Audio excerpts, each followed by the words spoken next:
Hey there guys, welcome back to another video. And this is a request time for Brock, and I was basically going to review this movie anyway. But welcome to my review of the Blumhouse movie m3gan. Now, unless you guys have not been following my channel, you know I am a dinosaur size fan, big fan of this movie. I saw it in theaters when it first came out.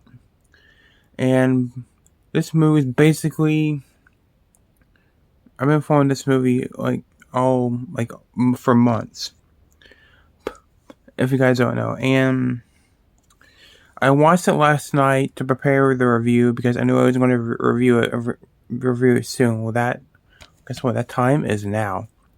So before I review this movie, obviously there's spoilers, so yeah, spoilers, but getting into the plot of the film, it's basically about this little girl named Katie, and she loses her parents in a car accident, which is like a snow accident, plow accident, and her aunt steps in and takes her to her house to take care of her for life, and she builds this robotic doll called m3gan to help her with her loss. And the doll starts being overprotective over Katie, and eventually she starts killing people, the doll, when Katie gets too attached to her. And that is basically the whole movie. It's a very simple plot. Yes, it's extremely similar to the Child's Play 19 remake, even though I do really like that remake. I say this is a step better if you watch the unrated version, because the DVD and the Blu-ray comes with the rated and unrated version. And this movie, man, I had a giant smile on my face after walking out of that theater. But the thing about it is the trailer. Both trailers spoiled the whole goddamn movie, which I'm not going to stop watching trailers. Unless it's a trailer for a movie I'm not going to see, like the new Exorcist or the new Evil Dead. I'm like, those aren't my kind of movies. I'm not going to watch another Exorcist movie because the last two Exorcist movies weren't that good. And the Evil Dead just basically looks like a generic demon movie.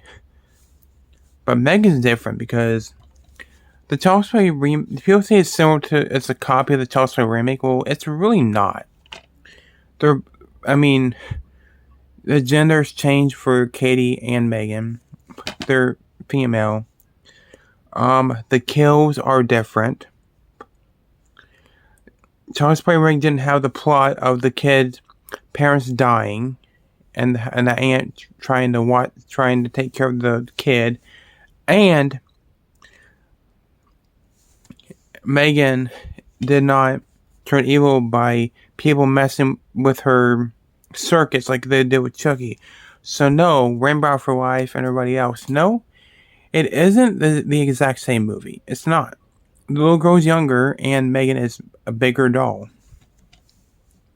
So it's not the same. But like I said, I think it's better. So, but the movies, you got some great actors. You got Allison Williams playing Gemma, who's really good. Even though she's a bit snobby, it seems like she doesn't really care about Katie in the first few minutes, the few hours of the movie. But she grows on you when she tries to comfort her. Vladimir Girl playing Katie, oh my gosh, she was great.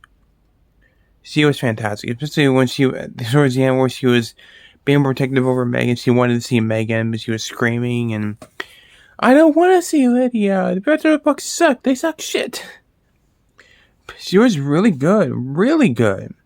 Everybody was really good. Amy O'Donnell playing m3gan, great. She was fantastic. The fact that they made the face look so uncanny but creepy. But, I seen behind the scenes, they literally took a mold of a face and put the face on the actress. I believe they have gloves on her too because her hands are supposed to look dollish-like too. And her whole outfit is really cool. And she does look strikingly similar to Chucky, but you know, the striped shirt, the face, you know. But the unrated version is the best version in my opinion. I did like the PG version, but oh my god, the unrated version is amazing. So, Katie started when you first see Megan, where Katie and Megan are first reacting to each other. It's very sweet and very endearing somehow. The way she's crying and Megan says, you know, tell me something about your mom, the last thing that made you happy, and she's like, my mom was scared shitless because of a cockroach in my school bag, and she records a voice for her in her thing, and she plays it back for her, and then she starts singing to her, which was adorable and sweet, but kind of funny too. And then she gives her a hug, like, oh, it hits you in the feels, it really does. I forgot who played this guy, David, but he was funny. He was an asshole, but he was funny. Even when the film first starts with Megan with the mask on, without the hair or everything, it looks creepy. So, the dinner scene was really eerie too, where Katie's eating this really plain pizza with just a couple pepperonis on it. She takes them off. You're supposed to eat the toppings, Katie, not just the bread. And she's like, and then she's like, "It's just something I told you not to do." And then Megan gets kind of pissed. She's like, "If you force feed what did she say? I can't. If you force feed a child to eat something they don't want, then they'll be less likely to be able to choose those foods as adults." And she turns her volume down. And then Katie runs over and she grabs Katie, and she's like, Megan did not like it. She's like, "Let her go." Then the next day, Gemma takes Katie out to this, I guess, Easter hunting thing. And this is when you see the scene in the trailer with the kid, Brandon.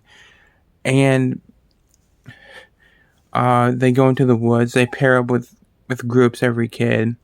And Katie goes with Brandon for whatever reason. And there's a scene where Brandon's like, "Do you need your jacket? Do you need your gloves or whatever?" And he's like, "Fuck off." But then Brandon goes up to Katie, takes the cactus, squeezes her fucking hand with it, the cactus. But then Megan's there, and he goes up to her and he throws her down, gets on top of her. Looks like he's gonna fuck her. But then she grabs him by the ear like this, or this, and she's like, "You know what happens to bad boys who don't mind their manners? They grow up to be bad men." And she like, rips his fucking ear off, like, and it's just like to hear, and it's really gross, really brutal, but it's a really good practical effect. And then you get a close up on it ripping off and gore spraying everywhere. It's gross, graphic as hell. I mean, the R-rated version and the PG version are different, like I said. And he trips on some kind of vine or root. He gets hit by a fucking car. Oh my god, this is getting messed up, man.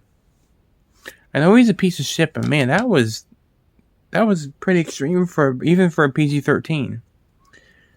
Oh, by the way, she does kill a dog, but you barely see anything, so that doesn't bother me.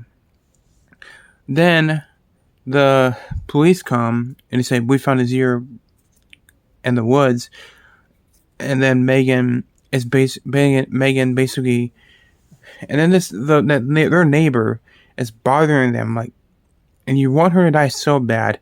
The next night, she kills her by pressure washing her fucking face, and the PG version you don't see nothing, but you see her face like rip off, which was really cool.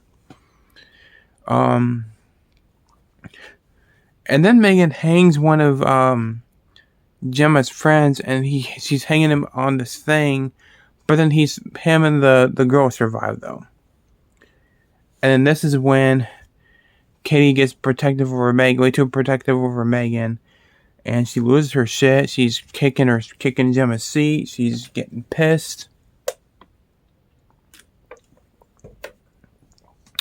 They do the launch, and Katie goes to the therapist office, and she's pissed at this therapist. Who's, by the way, I am very upset that Megan didn't kill off this therapist, because this therapist sucks.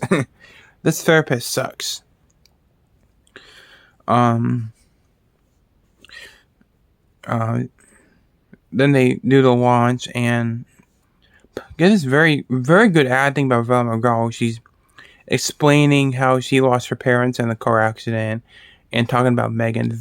Great actress. She's great in this movie, like I said.